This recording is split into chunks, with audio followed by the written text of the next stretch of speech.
Somos 39, bueno, ahora 24. Sí, profe. Éramos 70 y pico. ¿Cómo bajó la cosa, Ha mermado. El índice de mortalidad es alto acá, Sí. Están, Tremendo. están todos internados. Qué bárbaro. No puedo compartir pantalla, Esperamos dice entonces, Romy, Romina.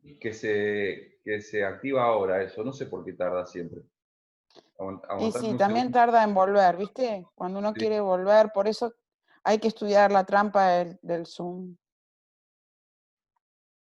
Mire, Porque si mire, otros lo logran, mire la titular queriendo hacer trampa. ¿Qué? eso es lo que dicen mis hijos. Mi mamá está buscando hacer trampa. Tengo una hija que está dando examen en la otra habitación. De Está con Josefina. los concursos y las quiebras. Bueno, me parece que 27 somos, pero éramos 39, se quedaron en el camino. Sí, profe, yo los voy admitiendo igual, no sea problema. Bueno, pero el ejemplo estaba en esto. Si yo hoy uso barbijo, no lo uso barbijo por una cuestión religiosa. Y hoy está bien usar barbijo, bueno, primero que estaba bien, después que estaba mal, ahora que está bien. ¿Y por qué yo uso barbijo? Yo uso barbijo porque mi religión me dice que tengo que taparme de esta manera, porque está bien, porque yo voy a ver a Dios, porque este es mi mandato religioso. Les pregunto a los alumnos, a ver, alguien que me responda, así charlamos un rato. Mientras voy a buscar el barbijo.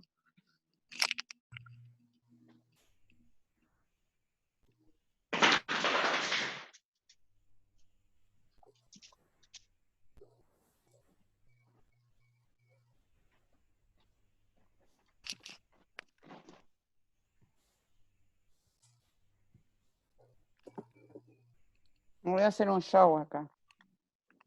Hagamos Profe, un me show. gustó tu barbicho. ¿Te gustó? Mira, dice Sí. Louis Vuitton, me lo regalaron mis hijos para mi cumpleaños.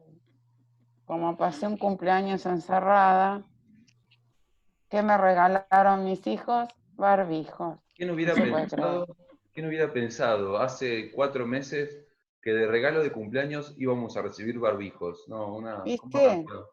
¿Y por cuánto tiempo vamos a usar barbijo, Mucho tiempo. Después de la pandemia también, El secreto de cuando te regalan un barbijo, te compras un barbijo, es que vos hables y no se te caiga, ¿viste? Porque la gente hablando, ¿qué hace?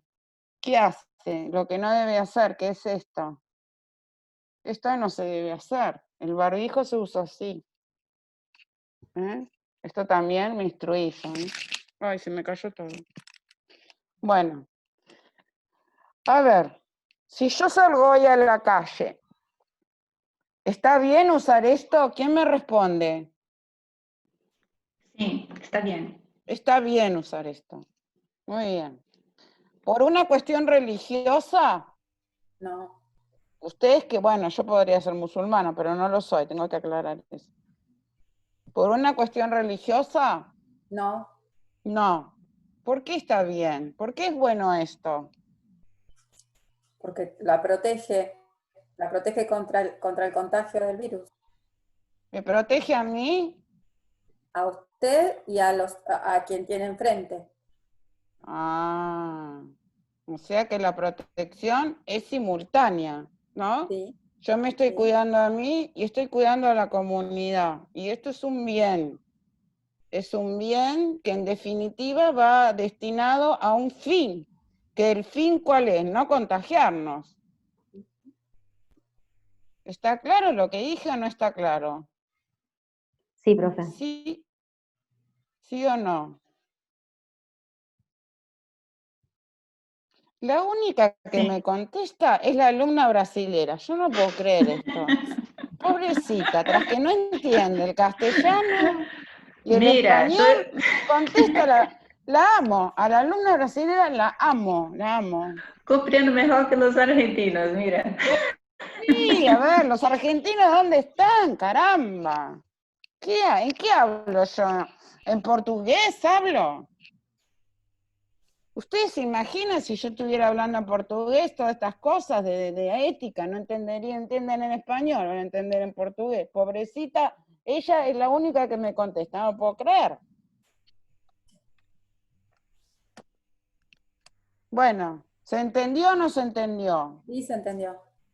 La señora que usa la burka no lo usa solamente con el coronavirus. ¿Lo usa cuándo? Por una cuestión religiosa, señores. Así, con solo los ojos. ¿Nunca vieron una persona con una burka? Sí. Bueno. También debe usarlo por otras cosas, ¿viste? Porque no tiene que ir a la peluquería. Bueno, tiene un montón de ventajas. Eso es lo que yo siempre pienso, ¿viste? Bueno, no se tiene que maquillar, no gasta en cremas. Bueno, a lo mejor sí, ¿no? Uno No, nunca gastan sabe. mucho. Eso, profesora, sí, gastan mucho en maquillaje. Porque Sí, lo único que se le ve son los ojos. sí. Vos sabés que yo las he visto, no solo gastan mucho en maquillaje, gastan mucho en ropa para ponerse abajo de la burka. ¿Sabían eso? Sí. Y gastan mucho en marroquinería, o sea, carteras, todas esas cosas. Mirá en qué terminamos hablando. Pero es la manera de que entiendan ética normativa. Cualquier cosa. Bueno, pero Hacemos. está bien. ¿Seguimos con el cuadro? Sí. No, Romy, no puedo, no me deja compartirte pantalla. Ahora cuando pueda lo voy a hacer. Pero bueno, si ustedes ¿Vos te paraste al lado de Romina? yo no. Vos andá al lado de Romina, a la derecha, donde la veas a Romina, pinchá en Romina como asistente, y ahí te va a decir more, o sea, más. Y No- ahí te va a decir, bueno, te hago hospedador, Romy. Te hice hospedadora, así que ahí podés compartir ahí pantalla y está, finalizar la. perfecto, perfecto. Ahí está, tenés total control creativo de. Bueno, volvemos con el cuadrito para ya terminarlo, que nos falta toda la parte de abajo, que son las posturas o las teorías deontológicas, ¿sí? Dijimos hace un momento que las posturas deontológicas priorizan lo correcto por sobre lo bueno. ¿Se me escucha bien o se corta? No, se te escucha bien. Ah, listo. Priorizan lo correcto por sobre lo bueno. Les dije hace un momento que eran éticas formalistas. Gracias, Lucila, por avisar. Eran éticas formalistas, ¿sí? ¿Por qué? Porque se preocupan por las formas, más que por las consecuencias. ¿Qué dicen estas posturas? Dicen, bueno, a mí no me debería interesar cuál es la consecuencia del acto, sino analizar si el acto intrínsecamente, si la esencia del acto es bueno o es malo. Acá siempre vemos a estos dos autores que son Immanuel Kant y John Rawls, ¿sí? Immanuel Kant fue uno de los filósofos más importantes de la humanidad porque vino a sintetizar de alguna manera años y años de dos posturas filosóficas que hasta ese momento se tomaban como opuestas, que eran el racionalismo y el empirismo. No vamos a meternos en esa discusión porque es muy larga y es de filosofía general, no es de filosofía jurídica, pero sí nos interesa analizar un concepto kantiano que lo hace ubicar dentro, o que hace que lo podamos ubicar dentro de las posturas deontológicas. Este concepto kantiano es lo que el autor denominó el imperativo categórico. ¿Y qué es el imperativo categórico? El imperativo categórico tiene varias formulaciones.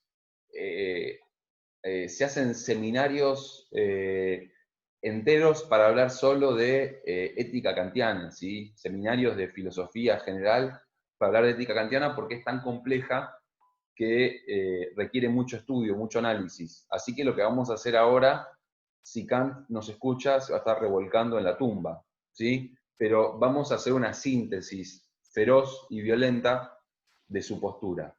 ¿Qué es el imperativo categórico? El imperativo categórico, como su nombre lo indica, es un imperativo, pero a diferencia del imperativo que me viene a mí, por ejemplo, desde el ordenamiento jurídico, el imperativo categórico es autónomo. ¿Y por qué es autónomo? Porque el ser humano lo genera a sí mismo. ¿A través de qué? De la razón. Kant decía que todos los seres humanos tenían una razón universal. Había en la conciencia de los seres humanos, para Kant, categorías del espacio y del tiempo. No me voy a detener en esto porque es muy complejo, pero ¿qué dice Kant?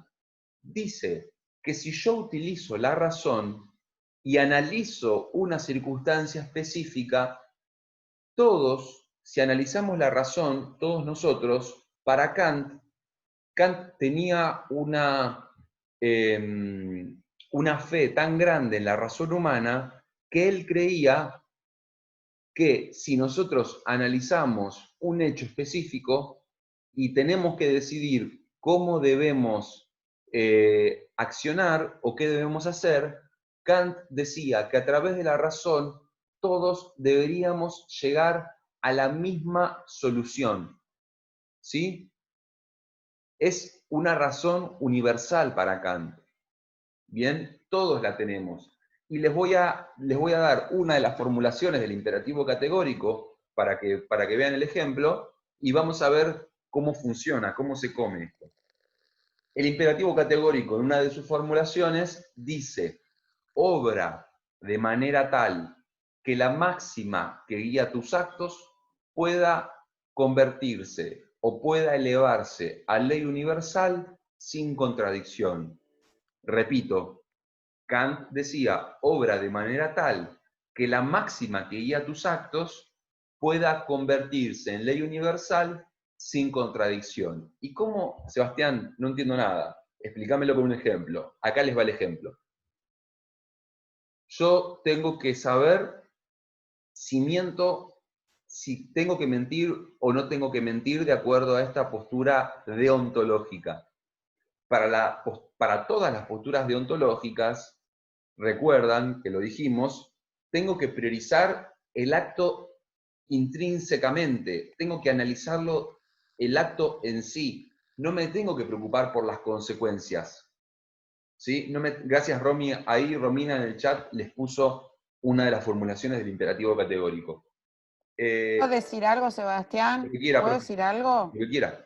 A ver, vamos a dar un ejemplo, así reducimos un poco la clase, porque esto, como dice Sebastián, es tan largo que para estudiar a Kant, a ver, cualquier filósofo diría que respetuosos hablando así de Kant, Sí. tendría razón, pero estamos en introducción al derecho. Obra de tal manera que tus actos se conviertan en ley universal, o sea, que no obres por inclinación, que no exista una inclinación, que no exista algo que te motive a vos en forma personal para obrar de tal manera, sino que siempre obres de la misma manera. Supónganse que nosotros tenemos un hijo que se cae en el riachuelo y yo no sé nadar y es mi hijo. No voy a dudar un segundo de tirarme al riachuelo para salvar a mi hijo. No me importa si yo me voy a morir o no me voy a morir. Me voy a tirar igual, porque es mi hijo. Y no voy ni en un segundo voy a dudarlo. Había un ejemplo hace muchos años de una madre que su chiquito había quedado atrapado abajo de una rueda de un auto. Y la madre tuvo tanta fuerza que levantó pero fue esto que les cuento es de verdad. Su desesperación fue tal que levantó el auto con la fuerza que hizo y sacó a su chiquito de ahí. Si yo de tal manera, solo cuando es mi hijo, diría Kant, usted no está obrando de acuerdo al imperativo universal, usted está obrando de acuerdo al imperativo universal cuando hace eso por su hijo o por cualquier hijo. No interesa. Obra de tal manera que tus actos se conviertan en ley universal. ¿Se entendió el ejemplo? Sea ley universal, no cuando vos tengas un interés determinado, sino cuando es tu manera de obrar. Esto está bien hacerlo, y está bien hacerlo en cualquier circunstancia, sea mi hijo o no sea mi hijo. Es un ejemplo burdo que traigo, se cae al riachuelo, porque, a ver, ahí ni siquiera se puede nadar, ¿no? Pero bueno, alguien que se está ahogando en el mar, y se tira una persona que no sabe ni nadar, y no piensa que sé nadar, que no sé nadar. A ver, se tiró para salvarle la vida a la otra persona, ¿se entendió? Y no le importa si la va a salvar o no la va a salvar, o si se va a morir ella, porque no está analizando el fin. A ver, la voy a salvar si sé nadar. Entonces me tiro porque sé nadar y entonces la voy a salvar, porque entonces estaríamos en una posición que mira el fin. Acá es el medio por el medio mismo, la tengo que salvar como sea. ¿Se entendió? Sí. Bien, perdóname, pero No, profe. Sebastián, pero a mí este ejemplo de la caída del chico siempre me fue muy gráfico. Es el que da, es uno de los que da Kant, que dice, si ustedes van a salvar a su hijo que se cae del riachuelo, lo que están haciendo no es un acto moralmente bueno, es un acto a lo sumo moralmente neutro. ¿Por qué? Porque ustedes tenían una inclinación, porque ustedes querían a esa persona y querían salvarla. Entonces, eso no se puede convertir en imperativo categórico. ¿Por qué? Porque si no, yo solo salvaría a la gente que quiero, y no es correcto para esta ética deontológica, que solo se preocupa por la esencia de los actos. Entonces, ¿qué dice Kant? Dice, los actos moralmente buenos son aquellos que pueden convertirse en un principio universal y que no tienen una inclinación. No, bueno, yo lo voy a salvar porque tiene mucha plata y si lo salvo capaz que me da algo. Eso no es moralmente bueno, ¿sí? Peor si lo dejo ahí que se muera y lo podría salvar sin que corra peligro mi vida. Eso ya es moralmente malo. ¿Bien? Pero Kant también agrega esta clasificación de actos moralmente neutros que desde afuera parecen actos buenos, pero en realidad no son buenos, sino que son neutros porque la persona que actuó lo hizo con una inclinación, lo hizo porque quería hacerlo, porque tenía algo ahí, ya sea un sentimiento, un interés económico, un interés de cualquier tipo, ¿sí? La otra postura ética teleológica es la de John Rawls. Y nosotros lo vemos a Rawls porque hace un ejercicio muy interesante para analizar qué principios deben imperar en una sociedad. Y él habla de lo que él denomina la posición originaria. ¿Y qué es la posición originaria? Rawls dice, nosotros no podemos de ninguna manera analizar qué principios morales o éticos deben imperar en una sociedad con nuestra propia vivencia. ¿Por qué? Perdón que voy a prender la luz. ¿Por qué? Porque yo soy Sebastián, soy platense, soy argentino, tengo 33 años, tengo una familia, tengo madre, padre, ¿Y qué ocurre? Tengo un bagaje en mi vida, soy hombre, soy blanco, soy heterosexual, soy soltero, soy hijo de padre y madre, soy esto, soy lo otro. ¿Y qué dice Rawls? Yo nunca podría, acá, nunca podría decidir plenamente qué principio debe imperar en la sociedad. ¿Por qué? Porque yo tengo un montón de cosas que son muy diferentes. y que yo voy a actuar de alguna manera, o voy a elegir los principios que me convengan a mí, ¿no? Si yo tengo una moto, ¿qué elijo? Y bueno, voy a elegir que se respete la propiedad privada, porque no quiero que nadie me robe la moto. Entonces, ¿qué dice Kant? ¿De qué dice Rawls? Perdón. Rawls dice, nosotros tenemos que hacer un ejercicio que Rawls, esto es un ejercicio hipotético, chicos, ¿eh? Es como un ejercicio mental que ustedes lo pueden hacer en sus casas, sin moverse de su habitación. Y se ponen a pensar y tendrían que poder volver a una posición originaria. ¿Cuál es la posición originaria? Pensar que ustedes no saben dónde van a nacer, en qué época o periodo histórico van a nacer, qué raza van a ser, qué género van a tener. Ustedes no saben nada. Ustedes podrían nacer en el Congo en el 1800, en Francia en 1754, en Estados Unidos en 1998, donde sea. ¿Sí? Con esta posición originaria, ¿qué dice Rawls? Y bueno, ahora yo voy a priorizar aquellos principios que intrínsecamente sean mejores para la sociedad. ¿Por qué? Porque yo no estoy fijándome en las consecuencias que van a tener estos principios para mi vida. Si no, sería una ética totalmente teleológica. Sino que analizo qué principios yo considero que son intrínsecamente correctos y que deben imperar en una sociedad. Rawls, uno de los principios que elige, es la libertad. ¿Por qué? Porque dice, yo, nazca donde nazca, sea quien sea, lo que necesito en una sociedad para ejercer derechos, para llegar a realizarme espiritualmente, humanamente, es tener libertad.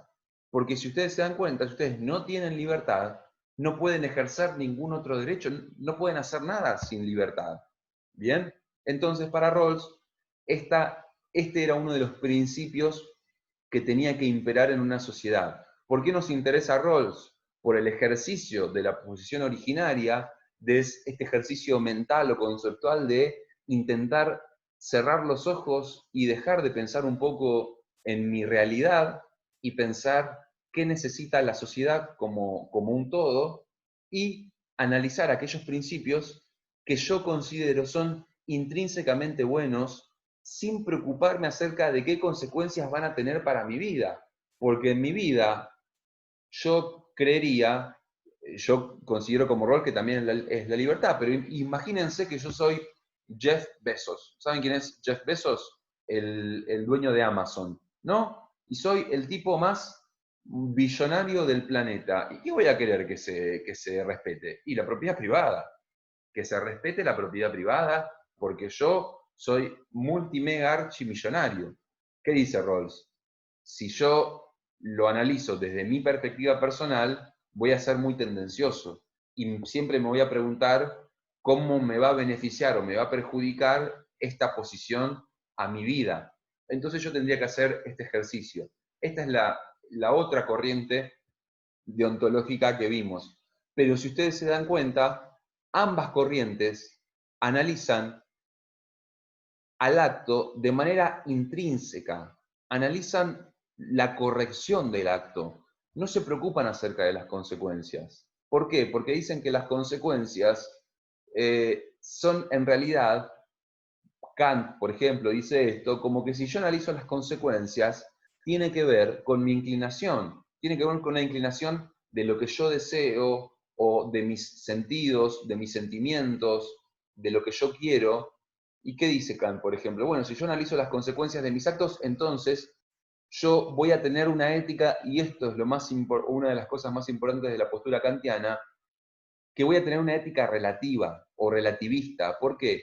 Porque si yo analizo lo que me conviene a mí o analizo las consecuencias de mis actos, mi postura siempre va a ser relativista. Y Kant no sostenía esto. Kant pensaba que había una manera objetiva de que todos lleguemos a un principio ético único. ¿Sí? Les voy a dar una crítica, por ejemplo, para que pensemos un poco y critiquemos un poco. ¿Cómo critica Nino a la postura tomista o a la postura teleológica tomista o de Santo Tomás. Dice, esta postura a mí no me sirve para analizar si un acto es intrínsecamente bueno o intrínsecamente malo. ¿Por qué? Porque la pregunta que se hace Nino es la siguiente. No matarás es lo que tiene que hacer para Santo Tomás el cristiano para llegar a la ciudad de Dios, ¿sí? No matarás, dice Nino, se pregunta y critica esta teoría. No matarás. ¿Está malo o es malo porque es malo en sí mismo o porque lo dice Dios?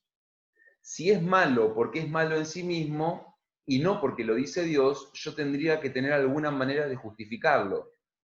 Pero si es malo porque lo dice Dios, entonces dice Nino, y yo no puedo justificar demasiado este criterio. ¿Por qué? Porque no tengo manera de realizar un camino argumentativo o un camino de fundamentación para realmente analizar lo intrínseco del acto. ¿Se dan cuenta de esto? ¿Se dan cuenta cuál es la crítica que se le puede hacer, por ejemplo, a la postura tomista? Que dice, bueno, el acto es bueno, ¿porque es bueno en sí mismo o porque Dios me dice que es bueno? Y si Dios me dice que es bueno, sería como el padre diciéndole al hijo, no toques eso. ¿Por qué? Porque yo lo digo. ¿Por qué? Porque soy tu papá. Y se terminó la discusión. Pero yo no sé si, bueno, en el caso del ejemplo de poner los dedos en el enchufe, no sería bueno. Pero vieron que hay una época en la vida de todos que papá o mamá me decían, no hagas eso, ¿por qué? Porque yo lo digo, y a mí me alcanzaba. Era lo que denominamos un argumento de autoridad. ¿Por qué? Porque lo dice papá. Pero cuando empiezo a razonar y cuando empiezo a buscar otros fundamentos para mis actos, ¿qué le digo a papá? ¿Y por qué? Porque yo lo digo. ¿Y por qué? Porque está mal. ¿Y por qué? Porque tal cosa. ¿Y por qué? Cállate la boca y hacé lo que te digo. Bien, vieron, claro, es una época muy particular de los niños, que hay un momento de la vida en que empiezan a cuestionar. ¿Por qué? Porque empiezan a buscar razones.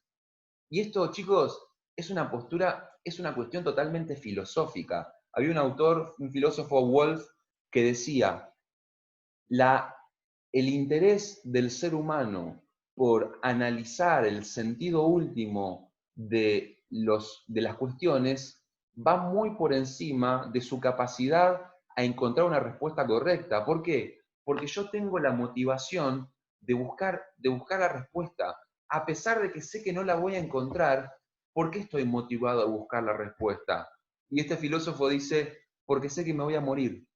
Y como sé que me voy a morir, le tengo que encontrar algún significado a la existencia. Porque si nosotros fuéramos todos inmortales, no nos interesaría buscar un significado. Como me voy a morir, como todos ustedes se van a morir, qué linda manera de terminar la clase. Todos ustedes se van a morir, y yo también, y tenemos que buscarle un sentido, dicen estos filósofos.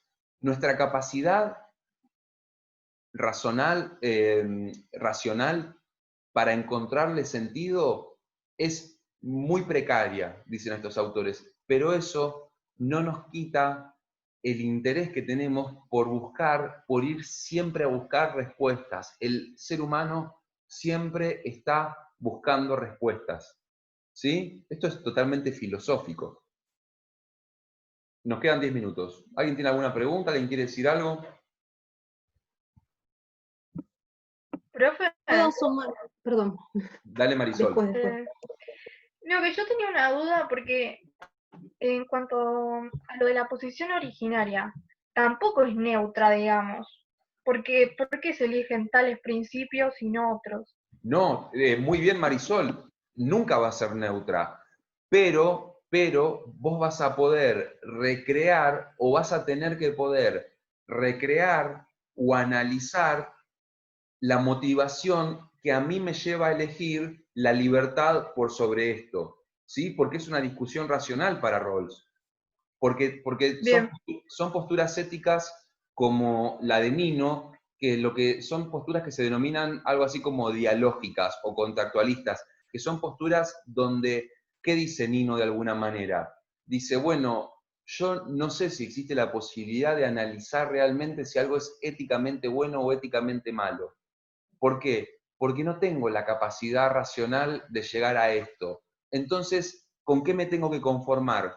Con lo que nosotros en sociedad, como seres racionales, consideremos que debe sostenerse, ¿sí? Tiene que ver con una cuestión más contractualista. Bien, Pero está muy bien lo que decís, siempre es racional, siempre. Y vos tenés que poder mostrar cuál fue el argumento que utilizaste y yo te lo puedo criticar. Y esto es la claro. discusión. Y nosotros en las discusiones mejoramos. Bien, ¿Alguien quería decir algo más? Creo que gracias. escuché otra voz antes de Marisol. Muy bien, Marisol, muy bien.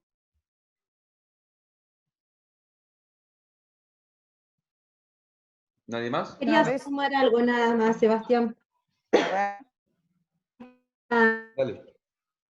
Estaban haciendo a Kant y que tienen que ver también un poco con el ejercicio de la profesión de abogado, ¿no? Y si existe realmente esta posibilidad de crear imperativos categóricos que sean universalizables y que actúen de manera obligatoria desde el punto de vista moral para todos. Porque, por ejemplo, nadie estaría en desacuerdo en sostener que es un principio moral básico el decir la verdad.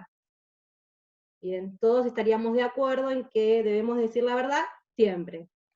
Ahora, ¿qué pasa? El día que ustedes sean abogadas y sean abogados, van a estar obligados en algún momento a mentir, o por lo menos a no decir la verdad, porque quizás el decir la verdad les pueda jugar en contra, ¿sí? Entonces, o si tenemos, vamos a poner un ejemplo por ahí más concreto, si tenemos un amigo que está enfermo de muerte y está en las últimas, y nuestro amigo nos dice, che, voy a zafar de esta, y vos le vas a decir, no, la verdad que te vas a morir. No le vas a decir eso, le vas a decir que está todo bien, y que va a salir adelante, que todo va a estar mejor. Entonces quizás esta posibilidad de establecer algún tipo de imperativo categórico, bueno, acá en estos ejemplos se encuentran también sus críticas, ¿sí?